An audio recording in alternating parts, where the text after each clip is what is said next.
ఇప్పుడు భారత్ చైనా సంబంధాల గురించి ప్రపంచవ్యాప్తంగా కూడా పెద్ద ఎత్తున చర్చ జరుగుతోంది. మోదీ త్వరలో చైనాకు పర్యటించబోతున్నారు. అంతకంటే ముందే రేపు 18-19 తారీఖుల్లో చైనా విదేశాంగ శాఖ మంత్రి భారత్కు పర్యటించబోతున్నారు. ఈ నేపథ్యంలో చైనా భారత్ సంబంధాల గురించి పెద్ద ఎత్తున చర్చ జరుగుతోంది. దీని గురించి నాగేశ్వర్ గారితో మాట్లాడదాం. నాగేశ్వర్ గారు, చైనా భారత్ సంబంధాలు పెద్దగా బాలేవు అనేది ప్రపంచానికి తెలిసినటువంటి సత్యం, మనకి తెలిసినటువంటిది. కానీ ఇప్పుడు మనం చూస్తూ ఉంటే చైనాకు పర్యటిస్తూ ఉన్నారు ప్రధాని మోదీ. ఈ మంత్ ఎండ్లో వెళ్ళబోతున్నారు. అంతకంటే ముందు చైనా విదేశాంగ శాఖ మంత్రి భారత్లో పర్యటించబోతున్నారు. ఈ పర్యటనతో చైనా భారత్ సంబంధాలు బలోపేతం కాబోతున్న సంకేతాలుగా చూడాలి. ఒక రకంగా మోడీ ప్రభుత్వానికి కూడా అర్థమైంది. మాలాంటి వల్ల ఎప్పటి నుంచో చెప్తున్నాం, అయ్యా మీరు అమెరికా కోసం చైనా మీద పోరాడకండి.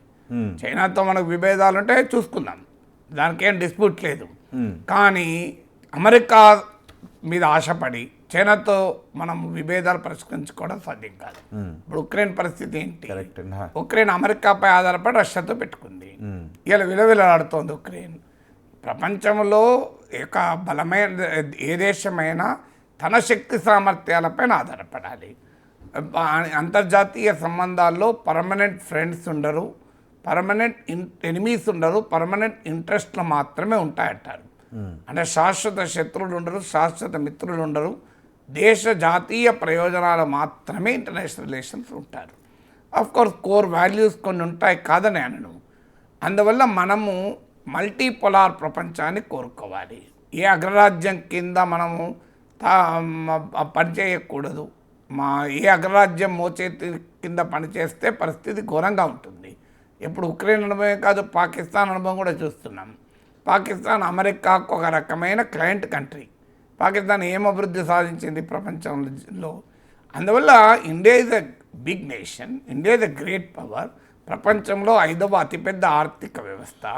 అనేక రంగాల్లో ప్రపంచంలో ఉన్న టాప్ 12 దేశాల్లో ఒకటి. Space, nuclear science, information technology, మీకు అనేక రంగాల్లో ఇలాంటి ఒక గ్రేట్ కంట్రీని అమెరికాకు జూనియర్ పార్ట్నర్గా చేయకండి అని మాలాంటి వాళ్ళు అంటుంటే, వీళ్ళు చైనా ఏజెంటు, చైనేశ్వర్ అని, చైనా భారతీయులుగా మా భారత ప్రయోజనాలు కాపాడమంటున్నాం కదా.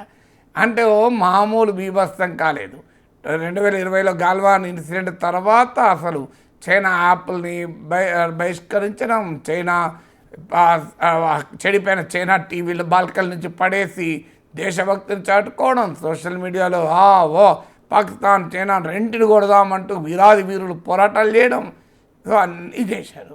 ఏం జరిగింది? ఇప్పుడు వరుస పెట్టి ఈ 2-3 నెలలు మీరు చూడండి ఏం జరుగుతున్నాయి.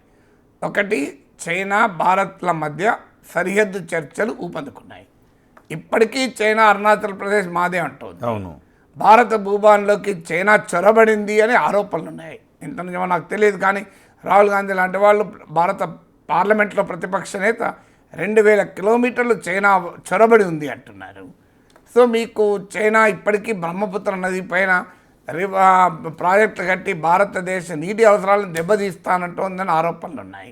అయినా కూడా చైనాతో సరిహద్దు చర్చలు ఊపందుకున్నాయి. మీరు గమనించండి. ఇప్పుడు చైనా ఫారెన్ మినిస్టరు, మన national security adviser Ajit Doval ఆహ్వానం మేరకు ఇండియాలో తాజా రౌండ్ ఆఫ్ బార్డర్ టాక్స్కి వస్తున్నాడు. ఇది ఆగస్టు 18-19. అది మొదటిది. రెండవది, బార్డర్లో డిసెంగేజ్మెంట్ అయింది. డిసెంగేజ్మెంట్ అంటే తాము మోహరించిన స్థానాల నుంచి వెనక్కు తగ్గడం. ఆల్రెడీ లడక్ ప్రాంతంలో వెనక్కు తగ్గారు, ఇప్పుడు ఇతర ప్రాంతాల్లో కూడా డిసెంగేజ్మెంట్ అవుతుంది. రెండవది. మూడవది, చైనా టూరిస్టులకు భారతదేశం వీసాలను సడలించింది. నాలుగవది, చైనాకు డైరెక్ట్ ఫ్లైట్స్ ప్రారంభించమని విమానయాన సంస్థలకు భారత ప్రభుత్వం ఆదేశించింది. ఎయిర్ ఇండియా, ఇండిగో చైనాకు డైరెక్ట్ ఫ్లైట్స్ మొదలుపెట్టింది. 5 హై లెవెల్ విజిట్స్ మొదలయ్యాయి. మన national security adviser Ajit Doval వెళ్ళాడు. తర్వాత షాంఘై కోఆపరేషన్ మీటింగ్ సందర్భంగా రాజ్నాథ్ సింగ్ వెళ్ళాడు. ఫారిన్ మినిస్టరు జయశంకర్ వెళ్ళాడు. ఇప్పుడు ఏకంగా ఈ నెల చివరన భారత ప్రధానమంత్రి నరేంద్ర మోడీ వెళ్తున్నాడు మీరు చైనాకు. So series of visits. China foreign minister ఇండియాకి వస్తున్నాడు. ఈ మోడీ పోయిన తర్వాత నెక్స్ట్ బ్రిక్స్ సమ్మిట్కు ప్రెసిడెంట్ జిన్పింగ్ భారత్కు రాబోతున్నాడు. అందువల్ల చైనా ఇండియాల మధ్య బైలేటరల్ విజిట్స్ హైయెస్ట్ స్థాయికి వెళ్ళాయి. ఆరవది చైనా నుంచి పెద్ద ఎత్తున ఎఫ్డిఐని ఆహ్వానించాలి అని భారత ప్రభుత్వ ఎకనామిక్ సర్వేలో పేర్కొన్నారు. మీరు ఎఫ్డిఐ ఫ్రమ్ చైనాకు పెద్దపీట వేయాలి, చైనా పెట్టుబడులకు పెద్దపీట వేయాలని. చైనా కంపెనీలతో భారతీయ కంపెనీలు జాయింట్ వెంచర్లు పెడుతున్నారు ఇప్పుడు కొత్తగా, మీరు గమనించండి. సో ఇది ఆరవది.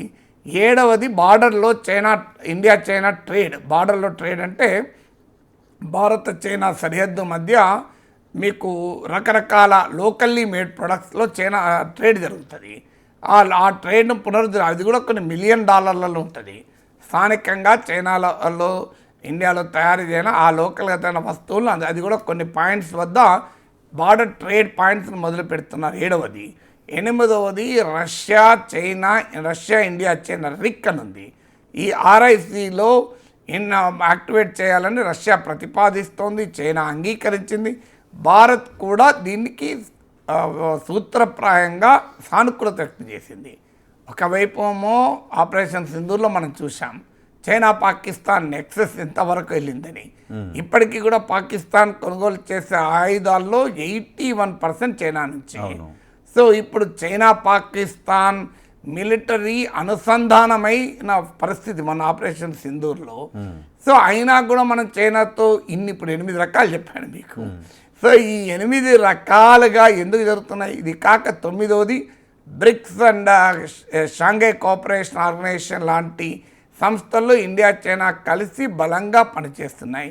ఇవన్నీ కూడా బ్రిక్స్ మీదనైతే ట్రంప్ సీరియస్గా అటాక్ కూడా చేస్తున్నాడు. ఇలా అనేక రూపాల్లో భారతదేశం చైనా పట్ల. ఇప్పుడు 10వది ఇటీవల ఈ ట్రేడ్ ట్రంప్ ఆంక్షలు టారిఫ్ల పైన చైనా మనకు మద్దతుగా కూడా నిలుస్తోంది. చైనా అంబాసిడర్ ఇండియా భారత్కు అనుకూలంగా మాట్లాడాడు. గ్లోబల్ టైమ్స్ పత్రికలో మనకు అనుకూలంగా వార్తలు వ్యాసాలు వస్తున్నాయి. సో ఈ పరిస్థితులన్నీ మారిపోతున్నాయి కదా. ఇప్పుడు ఇప్పటిదాకా మేము మాలాంటి వాళ్ళని చెప్పింది అదే, అయ్యా ఇది మల్టీపోలార్ వరల్డ్గా ఉండాలని మనం కోరుకోవాలి. మనము అమెరికాకు జూనియర్ పార్ట్నర్గా ఉండకూడదు. దట్ డజంట్ మీన్ అమెరికాతో సంబంధాలు వద్దని కాదు, అమెరికాతో కూడా బ్రహ్మాండమైన సంబంధాలు ఉండాలి. ఎందుకంటే అమెరికా ప్రపంచంలో అత్యంత శక్తివంతమైన దేశం. అమెరికాతో సంబంధాలు పెట్టుకోకపోతే ఏ దేశంతో పెట్టుకుంటాం? సో అమెరికాతో సంబంధాలు not at the cost of other nations. America బెదిరిస్తే ఇరాన్తో ఆయిల్ ఇంపోర్ట్లు ఆపుకోవడం, అమెరికా వద్దంటే రష్యాతో ఆయిల్ కొనకపోవడం, అమెరికాకు కావాలంటే చైనాకు వ్యతిరేక కూటమిలో చేయడం, ఇది కాదు. అమెరికాతో ఏం చేయాలో చేస్తాం. విత్ అమెరికా ఇండియాతో సాధ్యమైనంత గట్టి అనుబంధాన్ని కలిగి ఉండాలి. But that is not at the cost of India's relation with others. So దీన్నే మల్టీ అలైన్మెంట్ అంటారు. ఇది ప్రపంచమంతా అనుసరిస్తుంది, మనం ఒక్కరమే కాదు. అమెరికా అనుసరించడం లేదా? ఇండియాతో సంబంధాలు, పాకిస్తాన్తో సంబంధాలు పెట్టుకుంటలేదా? పాకిస్తాన్ అమెరికాతో సంబంధాలు, చైనాతో సంబంధాలు, అమెరికాతో సంబంధాలు, ఇరాన్తో సంబంధాలు, పాకిస్తాన్ అమెరికాతో సంబంధాలు, రష్యాతో సంబంధాలు, రష్యా చైనాతో సంబంధాలు, ఇప్పుడు ట్రంప్తో సంబంధాలు.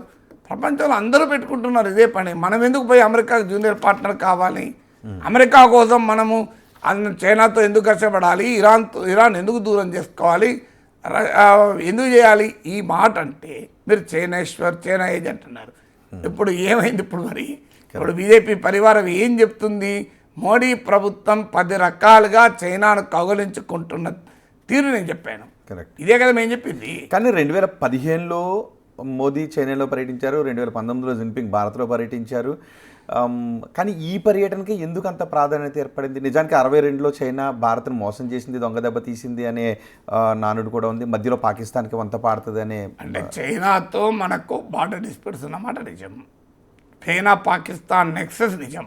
ఇప్పుడు మనం చైనాకు వ్యతిరేకంగా అమెరికాతో కలిస్తే చైనా పాకిస్తాన్తో కలవకుండా మనతో కలుస్తుందా? అరే మనం అమెరికాతో కలిసినా అమెరికా పాకిస్తాన్తో కలుస్తుంది కదా. కరెక్ట్. సో మనము అమెరికాతో కలిసి అమెరికా నాయకత్వంలో చైనా వ్యతిరేక కూటమిలో చేరినా అమెరికా మనకు వ్యతిరేకంగా పాకిస్తాన్తో కలుస్తుంది. కరెక్ట్. కలిసినప్పుడు మనం చైనాను వ్యతిరేకిస్తున్నాం, చైనా వాడు సహజంగానే మన వ్యతిరేక దేశమైన పాకిస్తాన్ దగ్గర తీస్తాడు. కామన్ కదా. ఇప్పుడు ఇంట్రెస్ట్ వాడుంటే చైనా ప్రయోజనాలు చూసుకుంటుంది, మనం మన ప్రయోజనాలు చూసుకోవాలి. మనం ఎట్టున్నామంటే మనం మాత్రం చైనా చూడం, చైనా వాడు కూడా మన ప్రయోజనాలు చూడాలంటే ఎందుకు చూస్తారు? వాడు అమెరికా వాడే చూస్తలేడు, ఎవడి ప్రయోజనాలు వాడు చూసుకుంటాడు. మనము చైనా భారత్ల మధ్య సరిహద్దు వివాదాలు ఉన్నమాట నిజం. కానీ అదే సమయంలో 1960 తర్వాత ఇండియాతో మళ్ళీ ఘర్షణ గాల్వాన్లో వచ్చేదాలో 2020 వరకు ఏ ఘర్షణ జరగలే కదా. మరి అదే పాకిస్తాన్తో ఎన్నిసార్లు జరిగింది మనకు? 65లో వార్ జరిగింది, 48లో వార్ జరిగింది, 65లో జరిగింది, నీకు 71లో జరిగింది, 99లో జరిగింది. రోజు ప్రాక్సీ వార్ నడుస్తుంది కదా. పాకిస్తాన్ మన పహల్గామ్, యూరి, పఠాన్కోట్, పుల్వామా, బాంబే, మీకు అంతటా పాకిస్తాన్ ఉంది కదా. కోయంబత్తూర్, హైదరాబాద్, అహ్మదాబాద్, ఢిల్లీ పార్లమెంట్ అన్నింటి వెనకాల పాకిస్తాన్ ఉంది కదా అని చెప్పి పాకిస్తాన్తో సంబంధాలు ఆపుకున్నామా? కరెక్ట్. పాకిస్తాన్లో భారత రాయబారి లేడా? నవాజ్ షరీఫ్ మనవరాల పెళ్ళికి మోడీ వెళ్ళలేదా? నవాజ్ షరీఫ్ తల్లికి వెళ్ళి కాలు ముక్కలేదా? నవాజ్ షరీఫ్ బర్త్డే రోజు వెళ్ళి ఆఫ్ఘనిస్తాన్ నుంచి చెప్పకుండా కూడా వెళ్ళి, ఎంత ఫ్రెండో చూడండి, చెప్పకుండా కూడా వెళ్ళి తలుపుకోవట్లేదా మోడీ? సో ఇప్పుడు తాలిబాన్లతో సంబంధాలు పెట్టుకుంటలేమా మనం? తాలిబాన్ లాంటి ఒక భయంకరమైన ఇస్లామిక్ మతోన్మాద ముష్కర మూకలు కదా, అలాంటి వాళ్ళతో కూడా మనం ఇప్పుడు సంబంధాలు పెట్టుకుంటలేమా? అంతర్జాతీయ సంబంధాల్లో మన జాతీయ ప్రయోజనాలే ముఖ్యం. సో ఆ జాతీయ ప్రయోజనాల కొరకు ఎవరితో సంబంధాలు వాళ్ళతో పెట్టుకుంటాం. అది లేకుండా వెళ్ళి అమెరికా జూనియర్ పార్ట్నర్గా, అమెరికన్ ఏజెంట్గా మారితే ప్రమాదకరమని ఇప్పటి నుంచో చెప్తున్నాం. ఇవాళ అనుభవంలో అర్థమైంది ట్రంప్ పుణ్యమా అనేది. ట్రంప్ జాడిస్తుంటే అర్థమవుతుంది. నేను చెప్తే అర్థం కాలే, మమ్మల్ని తిట్టారు కదా. రైట్.